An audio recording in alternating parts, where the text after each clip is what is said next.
மெய்ப்பொருள் உறவுகளுக்கு வணக்கம். கடந்த வாரம் வாக்கின் இனிமை அப்படிங்கிற தலைப்புல, வாக்கு அதாவது நம்முடைய பேச்சு எப்படி நமது மனநலம், சமூக நலம் மற்றும் உடல் நலம் ஆகிய 3ற்கும் ஆதாரமாக இருக்கு அப்படிங்கிறதையும், வாக்கில் ஒரு இனிமை அதாவது பிறருக்கு பயனுள்ள ஒரு தன்மையாக அந்த வாக்கை மாற்றுவது எப்படி அப்படிங்கிறதையும் திருக்குறள் அடிப்படையில பார்த்தோம். அதற்காக நம்ம பார்த்த 4 விஷயங்கள், சினத்தை காத்தல், தீமை இல்லாத சொல்லல், புறங்கூறாமை மற்றும் பொய்யாமை. இந்த 4 விஷயங்கள கைக்கொண்டோம் அப்படின்னா, நிச்சயமாக நம்முடைய வாக்கில் இனிமை அப்படிங்கிறது நமக்கு கைவரும். வாக்கில் இனிமை மட்டும் நமக்கு போதுமா? அடுத்தது செயலில் ஒரு தெளிவு வேண்டும். அந்த செயல் தெளிவு அப்படிங்கிறத பத்தி தான் இந்த வாரம் நம்ம திருக்குறள் வகுப்புல பார்த்தோம். வணக்கம். இது மெய்ப்பொருளியல் கூடல் மார்கழி 15 அன்று நடைபெற்ற வகுப்பை பற்றிய ஒரு காணொளி.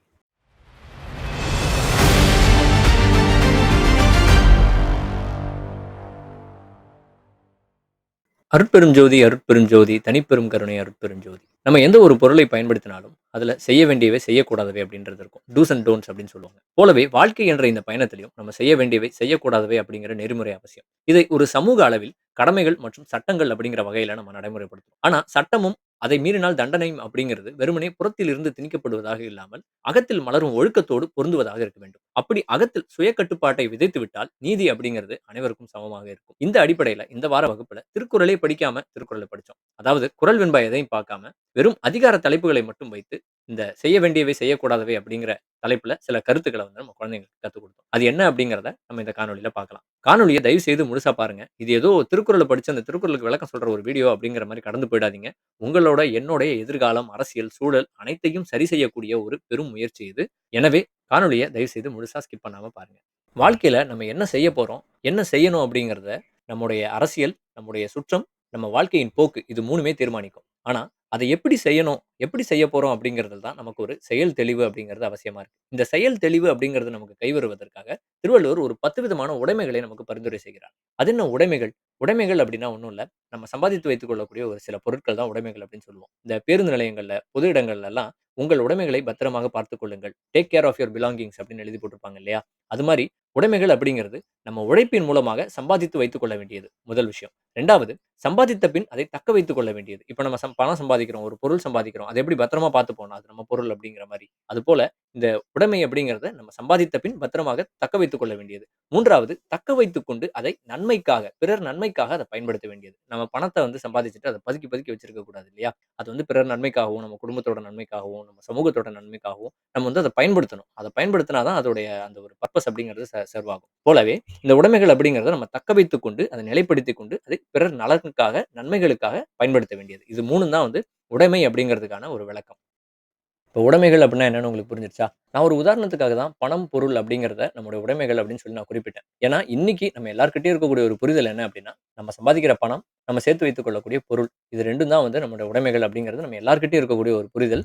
இதை எப்படி சம்பாதிக்கிறது, எப்படி சேர்த்து வைக்கிறது, எப்படி வளர்க்கிறது அப்படிங்கிறத சுத்தி தான் நம்மளுடைய கல்வி திட்டமே வந்து இன்னைக்கு கட்டமைக்கப்பட்டிருக்கு. அப்போ இது வந்து சொன்னா உடனே புரியுங்கிறதுக்காக பணம், பொருள் அப்படிங்கிறத நான் சொன்னேன். ஆனா திருவள்ளுவர பொறுத்தமட்டிலும் இந்த பணம் அல்லது பொருள் என்று சொல்லக்கூடிய இந்த மெட்டீரியலிஸ்டிக் பொசஷன், மெட்டீரியலிஸ்டிக் வெல்த் அப்படிங்கிறது ஒரு உறுதி பொருளே அல்ல. அதனால தான் திருவள்ளுவர் திருக்குறள்ல நன்றியில் செல்வம் அப்படிங்கிற ஒரு அதிகாரத்துல தனியா 10 திருக்குறள்கள்ல செல்வத்துக்கும் நன்றிக்கும் சம்மந்தமே இல்ல அப்படிங்கிற கருத்த ஆழமா பதிவு பண்ணியிருப்பார். அது என்ன நன்றியில் செல்வம் அப்படின்னா, இன்னைக்கு சமூகத்துல நெறைய பேரு தான் பட்ட நன்றி கடனை பணத்தை வைத்து அடைத்திடலாம் அப்படின்னு நினைக்கிறாங்க பார்த்தீங்களா? அதுதான் நன்றியில் செல்வம் அப்படிங்கிறதுக்கான விளக்கம். உதாரணத்துக்கு பெற்றோரை கொண்டு போய் ஒரு முதியோர் இல்லத்துல சேர்த்து விடுவது, அல்லது பெற்றோரை இங்கு கைவிட்டு விட்டு வேறு நாடுகளுக்கு சென்று ஒரு நல்ல வசதியான வாழ்க்கைக்காக வேறு நாடுகளுக்கு சென்று செட்டில் ஆகிவிட்டு அங்கிருந்து பெற்றோர்களுக்கு வெறும் பண உதவி மட்டும் செய்து வருவது. இதெல்லாம் வந்து நன்றியில் செல்வம் அப்படிங்கிறதுக்கான நம்ம வாழ்க்கையில காணக்கூடிய சில உதாரணங்கள். அப்போ திருவள்ளுவரை பொறுத்தமட்டிலும் செல்வம் அப்படிங்கிறது 2 விஷயம் தான். அதாவது நிலையான செல்வங்கள். வெல்த் அப்படிங்கிறது 2 விஷயம் தான். இங்கிலீஷ்ல வந்து ஹெல்த் இஸ் வெல்த் அப்படின்னு சொல்லுவாங்க. திருவள்ளுவர் ஆரோக்கியத்த கூட வெல்த் ஆக்குறதுல 2 விஷயத்த சொல்றாரு. ஒண்ணு அருள், இன்னொன்னு அறிவு. ஒரு இடத்துல வந்து அருட்செல்வம், செல்வத்துள் செல்வம் அப்படின்னு சொல்லியிருப்பாரு. இன்னொரு இடத்துல செவிச்செல்வம், செல்வத்தில் எல்லாம் தலை அப்படின்னு சொல்லியிருப்பாரு. இன்னொரு திருக்குறள்ல கல்வி ஒருவர்க்கு மாடல்ல மற்றையவைன்னு சொல்லியிருப்பாரு. எனவே திருவள்ளுவரை பொறுத்தமட்டிலும் அருள் மற்றும் அறிவு இந்த 2 விஷயம் தான் வந்து மனிதருக்கான நிலையான செல்வங்கள். உடைமை, செல்வம் இது 2த்துக்கும் இருக்கக்கூடிய அந்த டிஸ்டிங்ஷன் உங்களுக்கு இப்ப புரிஞ்சிருக்கும் அப்படின்னு நினைக்கிறேன். இப்ப திருவள்ளுவர் உயிர் சேர்த்து வைத்துக் கொள்ள வேண்டிய உடைமைகளாக சொல்லக்கூடிய 10 விஷயங்கள் என்னென்ன அப்படிங்கிறத பார்க்கலாம். அடக்கம், ஒழுக்கம், பொறுமை, அருள், பண்பு, அறிவு, ஊக்கம், ஆள்வினை, அன்பு மற்றும் நான். இந்த 10 விஷயங்கள் தான் வந்து ஒரு உயிருக்கு இருக்க வேண்டிய 10 உடைமைகள். இந்த 10 உடைமைகள் இருந்ததுன்னா, ஒரு உயிருடைய அந்த செயல்திறம் அப்படிங்கிறது ரொம்ப தெளிவா இருக்கும். இந்த 10 அதிகாரங்களும் நமக்கு என்னென்ன உடைமைகள் இருக்கணும் அப்படிங்கிறத சொல்லுது. இது என்னென்ன அப்படிங்கிறத நம்ம அந்தந்த அதிகாரங்கள பற்றி திருக்குறள் வகுப்பு எடுக்கும்போது பார்க்கலாம். ஆனா ஒரு சுருக்கமா இது என்னென்ன அப்படிங்கிறத இப்ப பார்த்துரலாம். அடக்கம் எல்லாருக்கும் தெரியும். பணிவு வேணும், ஒழுக்கம் வேணும், பொறுமை வேணும், அருள் வேணும், பண்பு வேணும், அறிவு வேணும், ஊக்கம் வேணும், ஆள்வினை அதாவது ஒரு ஆளுமை வேணும், அன்பு வேணும், அதுக்கப்புறம் நான் வேணும். நான் அப்படிங்கிறது தான் வந்து குழந்தைங்களுக்கு ரொம்ப அழுத்தமா சொல்லிக் குடுத்தேன். என்னன்னா, நான் அப்படிங்கிறது கூச்சம். ஒரு தப்பான விஷயத்த பண்றதுக்கு நமக்கு வந்து ஒரு கூச்சம் இருக்கணும். நாணம் அப்படிங்கிறது பெண்களுக்கான ஒரு விஷயம் கிடையாது. நாணம் அப்படிங்கிறது மனிதருக்கு இருக்க வேண்டிய ஒரு விஷயம். ஒரு தப்பு பண்ணணும்னா நம்ம கூசணும். ஒரு தப்பு பண்ணிட்டோம் தெரியாம ஒரு அறியாமையில தப்பு பண்ணிட்டோம்னா, அந்த தப்பு பண்ணிட்டோமேங்கிற ஒரு வெட்க உணர்வு, அந்த ஒரு கூச்ச உணர்வு நமக்கு இருக்கணும். இது 2ம் இல்ல அப்டின்னா, அவன் வந்து மனித பிறவியே இல்ல அப்டின்னு திருவள்ளுவர் ஒரு திருக்குறள்ல சொல்றாரு. அப்ப இந்த நான் அப்டிங்கிறது ரொம்ப முக்கியமான ஒரு விஷயம். இன்னைக்கு வந்து சமூகத்துல தப்பான விஷயத்த பண்றதுக்கு நம்ம கூசுறதே இல்ல. தப்பான ஒரு ஒரு ஒழுக்கக்கேடான விஷயத்த பண்றதுக்கு யாருக்குமே வந்து ஒரு கூச்சமே இல்ல. ஆனா, ஒரு நல்ல விஷயத்த பண்றதுக்கு எல்லார்கிட்டயும் ஒரு ரிலக்டன்ஸ் இருக்கு. ஒரு ஒரு விதமான ஒரு கூச்சம், ஒரு ஷை ஃபீலிங் இருக்கு. அப்போ இந்த விஷயத்த உடைக்கணும்னா, இந்த நாணுடைமை அப்டிங்கிற அதிகாரத்த நம்ம குழந்தைகளுக்கு நல்லா சொல்லி தரணும். இப்ப அடுத்ததா நம்ம செய்யக்கூடாதவை என்னென்ன அப்டிங்கிறத பார்க்கலாம். 16ம் பெற்று பெருவாழ்வு வாழ்க அப்படின்னு சொல்லுவாங்க.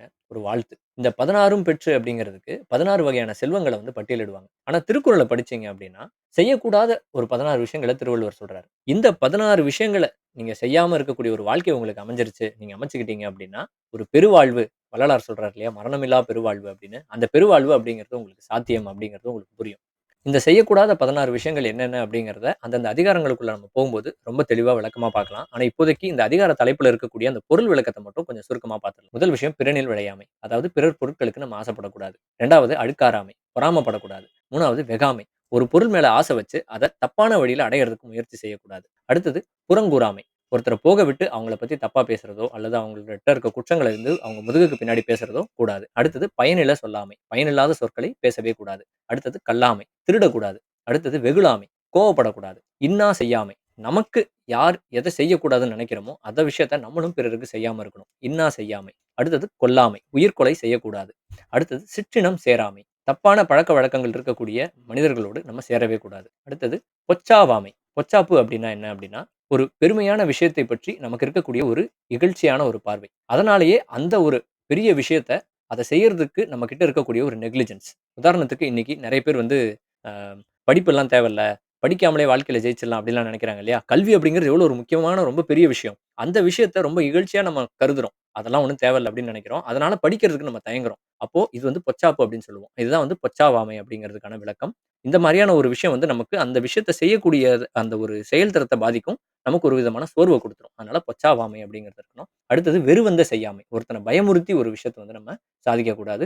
ஒருத்தன் மேல அந்த வன்முறையை செலுத்தி எந்த விஷயத்தையும் நம்ம வந்து செய்யக்கூடாது. அடுத்தது இடுக்கண் அழியாமை. இடுக்கண் அப்படின்னா கஷ்டம். ஒரு கஷ்டம் வரும்போது அதோட ஓஞ்சு போய் அழிஞ்சிறக்கூடாது. நம்ம வந்து எப்பேர்ப்பட்ட கஷ்டம் வந்தாலும் அதுல நம்ம நிமிர்ந்து நிக்கணும். ஒரு போராட்ட குணம் அப்படிங்கிறது வேணும். அதுதான் வந்து இடுக்கண் அழியாமை. அடுத்தது அவை அஞ்சாமை. ஒரு அறிவாளிகள் நிறைந்த ஒரு சபையில ஒரு நல்ல விஷயத்த, ஒரு ஒரு சரியான விஷயத்த பேசுறதுக்கு நம்ம பயப்படவே கூடாது. ஒரு அவை அஞ்சாமை அப்படிங்கிறதோட ஒரு தைரியமா நம்ம வந்து நம்ம கருத்துக்கள முன்வைக்கணும். அடுத்தது பெரியாரை பிழையாமை. இன்னைக்கு பசங்க கிட்ட ரொம்ப ட்ரெண்டிங்கா இருக்கக்கூடிய ஒரு பழக்கம் என்ன அப்படின்னா, யாராவது பெரியவங்க, வயசானவங்க தங்களுடைய அனுபவத்துல இருந்து ஏதாச்சும் ஒரு அறிவுரை குடுத்தாங்க அப்படின்னா, அவங்கள வந்து பூமர் அப்படின்னு லேபிள் பண்ணிட்டு நகர்ந்து போயிடுறாங்க. அப்போ இது வந்து நமக்கு கிடைக்கக்கூடிய சில எக்ஸ்பீரியன்ஷியல் இன்சைட்ஸ வந்து நமக்கு கிடைக்காம செய்யக்கூடிய ஒரு விஷயம். அதனால பெரியாரை பிழையாமை அப்படிங்கிறது வேணும். கடைசியா கள்ளுண்ணாமை அப்படிங்கிறது. சாராயம், சிகரெட் இந்த மாரியான போதைப் பொருட்கள நம்ம வந்து உட்கொள்ளக்கூடாது. ஏன்னா, இந்த அப்படிங்கிற இந்த ஒரு விஷயம் உள்ள வந்துருச்சு அப்படின்னா, மேல செய்யக்கூடாத அந்த 15 விஷயங்கள் பார்த்தோம் இல்லையா? இத 15 நம்ம செய்ய வச்சுரும் ஒரு மனுஷன. அதுக்கப்புறம் நமக்கு கிடைக்க வேண்டிய அந்த 10 உடைமைகளும் வந்து நமக்கு கிடைக்காம போயிடும். அதனால கள்ளுண்ணாமை அப்படிங்கிறதும் ரொம்ப முக்கியமான ஒரு விஷயம்.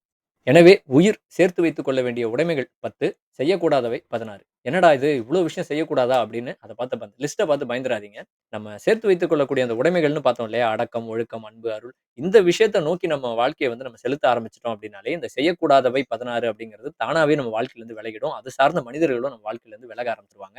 நம்ம அந்த மாரி விஷயங்களுக்குள்ள போக மாட்டோம். அந்த செய்யக்கூடாதவை அப்படிங்கிறது தானாக நிகழக்கூடிய ஒரு விஷயம். அது வந்து நம்ம மெனக்கெட்டு செய்ய வேண்டாம். நம்ம ஃபோக்கஸ் பண்ண வேண்டியதெல்லாம் இந்த உடைமைகள் 10 எப்படி நம்ம போய் பொசஸ் பண்ணிக்க போறோம்? எப்படி இந்த விஷயங்கள நம்ம வர வச்சுக்க போறோம்? அப்படிங்கிறதுக்கான உழைப்ப மட்டும் செலுத்தினாலே போதும். எனவே, இதுதான் இந்த மார்கழி 15 அன்று குழந்தைகளுக்கு சொல்லிக் கொடுக்கப்பட்ட திருக்குறள் வகுப்பு உடைய ஒரு அ தொகுப்பு.